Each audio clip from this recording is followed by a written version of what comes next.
আসসালামু আলাইকুম, welcome back to my channel আসিয়াস ডেইলি কুকিং অ্যান্ড টিপস। আশা করছি আপনারা সবাই খুব ভালো আছেন। আলহামদুলিল্লাহ আমিও আল্লাহর অশেষ রহমতে খুব ভালো আছি। তো বরাবরের মতো আজকে আরেকটি দারুণ স্বাদের রেসিপি নিয়ে আপনাদের মাঝে হাজির হয়ে গেলাম। তো এটা দেখতে পাচ্ছেন, এটা হচ্ছে লাইট মিট টুনা। এটা ক্যানে যে টুনাটা পাওয়া যায়, প্রসেসড টুনা, সেই টুনাটা নিয়ে নিয়েছি। আজকে এই টুনাটা দিয়ে মজাদার একটি কাবাব আপনাদেরকে তৈরি করে দেখাবো। তো এই জন্য প্রথমে একটা স্ট্রেনারের মধ্যে দেখতেই পেরেছেন আমি টুনাটাকে ঢেলে নিয়েছি, কারণ এটা পানির মধ্যে ভেজানো ছিল। তো এটা ঝরিয়ে ভালো করে আমি হাত দিয়ে চিপে চিপে এভাবে পানিগুলো ফেলে নিব।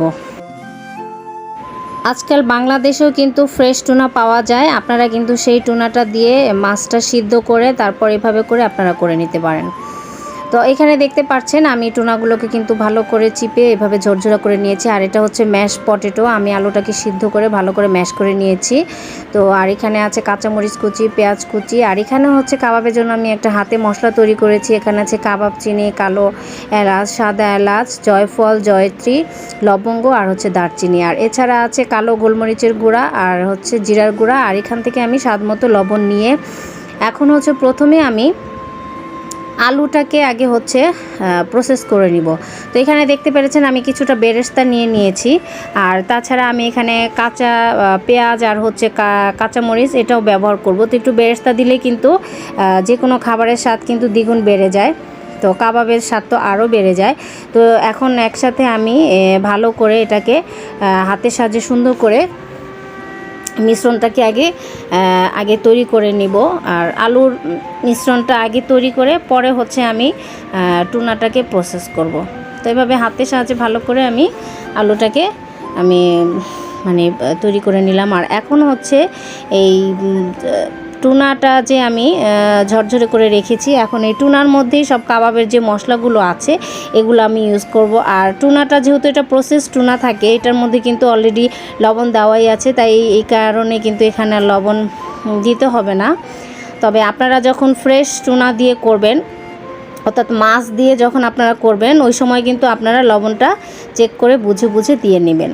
তো এইভাবে ভালো করে আমি এখন আলুটার সাথে ভালো করে টুনাটাকে আমি একদম ভালো করে মিশিয়ে কাবাবের মিশ্রণটাকে সুন্দর করে তৈরি করে নেব।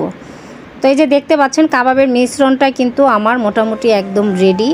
তো এখন হচ্ছে আমি কাবাবের শেপ দিয়ে নিব সুন্দর করে। তো এই জন্য এখানে দেখতে পাচ্ছেন আমি কিছুটা পরিমাণে সয়াবিন তেল নিয়ে নিয়েছি। তো যেহেতু এটা আলু আছে সাথে, আলু দিয়ে করা, তো এটা কিন্তু আঠালো আঠালো হয়ে যায়।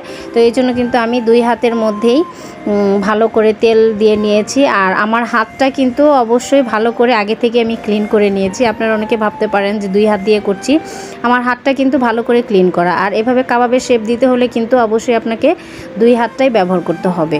তো আমি আমার পছন্দ মতন শেপ দিয়ে নিয়েছি। আপনারা আপনাদের পছন্দ অনুযায়ী যে কোনো ধরনের শেপ দিয়ে নিতে পারেন। এভাবে রাউন্ড শেপ দিতে পারেন, ওভাল শেপ দিতে পারেন, আপনাদের পছন্দ অনুযায়ী যেভাবে পছন্দ করেন সেটা দিয়ে নিতে পারেন। তো এইভাবে করে সব কাবাবগুলো কিন্তু আমি তৈরি করেছি। তো চলুন এখন ভাজার জন্য যা যা লাগবে। তো এখানে দেখতে পেরেছেন আমি একটা ডিম নিয়ে নিয়েছি। আর এখানে হচ্ছে কর্নফ্লাওয়ার, আমি একটু সামান্য পরিমাণে কর্নফ্লাওয়ার ডিমের মধ্যে দিয়ে নিয়েছি। আর এখানে দিয়ে দিব এখন সাদা গোলমরিচের গুঁড়া। আর এখানে কিন্তু আমি কোনো ধরনের লবণ ব্যবহার করব না, যেহেতু কাবাবের মধ্যে অলরেডি লবণ আছে। তো এখন হচ্ছে এই মিশ্রণটাকে আমি ভালো করে হাতের সাহায্যে সুন্দর করে নেড়ে চেড়ে সুন্দর একটা মসৃণ একটা বেটার তৈরি করব। এটার মধ্যে চুবিয়ে চুবিয়ে হচ্ছে আমি আজকে কাবাবগুলোকে ভেজে নেব। তো আমার বেটারটা কিন্তু অলরেডি তৈরি হয়ে গিয়েছে। তো চলুন এখন ভাজার প্রসেসে চলে যাই। তো এখানে দেখতে পাচ্ছেন আমি একটা ফ্রাই প্যানের মধ্যে কিন্তু অলরেডি তেল দিয়ে দিয়েছি। তো তেলটা গরম হতে হতে আপনাদেরকে আমি এই কাবাবটা কিভাবে আপনারা ফ্রোজেন করে অনেক দিন পর্যন্ত ব্যবহার করতে পারবেন সেই টিপসটা বলে দিচ্ছি। তো এইভাবে কাবাবটা তৈরি করার পরে আপনারা হচ্ছে এরকম পাতলা ট্রের মধ্যে রেখে ডিপে 15 থেকে 20 মিনিটের মতন রেখে দিবেন। তখন দেখবেন যে এটা কাবাবটা একদম শক্ত শক্ত হয়ে যাবে। তারপরে আপনারা হচ্ছে এই একটা এয়ারটাইট বক্সে ভরে আপনারা রেখে দিবেন। এতে করে আপনারা 3 থেকে 4 মাসের মতন ব্যবহার করতে পারবেন। যে কোনো সময় অতিথি আসলে বা যে কোনো সময় খেতে ইচ্ছা করলে তখন জাস্ট 5 মিনিট আগে বের করে কিন্তু আপনারা কাবাবটা ব্যবহার করতে পারবেন। তো এই কথা বলতে বলতে কিন্তু অলরেডি তেল গরম হয়ে গিয়েছে। দেখতে পাচ্ছেন আমি ডিমের মধ্যে চুবিয়ে চুবিয়ে কাবাবগুলোকে তেলের মধ্যে ছেড়ে দিয়েছি। তো এভাবে করে আমি এপিট ওপিট সুন্দর করে কাবাবগুলোকে আস্তে আস্তে লো হিটে কিন্তু সুন্দর করে ভেজে নেব। তো এই যে দেখতে পাচ্ছেন কাবাবগুলো অলরেডি কিন্তু আমার হয়ে গিয়েছে। এখন হচ্ছে আমি এভাবে আস্তে আস্তে কাবাবগুলোকে তুলে নিব, আর এভাবে করে সব কাবাবগুলোকে আমি ভেজে নিব। তো দেখতেই পাচ্ছেন কাবাবগুলো মাশাআল্লাহ কত সুন্দর হয়েছে। তো চলুন এখন আপনাদেরকে একটু পরিবেশন করে দেখিয়ে দিচ্ছি। এই তো তৈরি হয়ে গেল দারুণ মজার স্বাদের টুনা কাবাব। সত্যি এটা দেখতে যেমন সুন্দর, খেতেও কিন্তু অসম্ভব মজা। এটা আপনি যখন খাবেন আপনি বুঝতেই পারবেন না যে আসলে কি টুনার কাবাব খাচ্ছেন নাকি বিফ কাবাব খাচ্ছেন না চিকেন কাবাব খাচ্ছেন। এই কাবাবটা কিন্তু আপনারা চাইলে পোলাও, বিরিয়ানি, খিচুড়ি যে কোনো কিছুর সাথে খেতে পারেন, চাইলে এমনিও খেয়ে নিতে পারেন। তো অবশ্যই কিন্তু আমার রেসিপিটি ফলো করে একবার বাসায় তৈরি করবেন, তাহলে বুঝতে পারবেন টুনার কাবাবটা খেতে যে কি মজা হয়।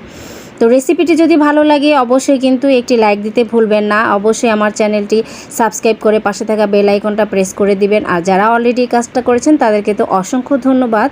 আরও সব নতুন নতুন ভিডিও দেখার আমন্ত্রণ জানিয়ে, আরও নতুন নতুন রেসিপি দেখার আমন্ত্রণ জানিয়ে বিদায় নিয়ে নিচ্ছি আজকের মতো এখানেই। সবাই ভালো থাকবেন, আমার জন্য দোয়া করবেন। আল্লাহ হাফেজ।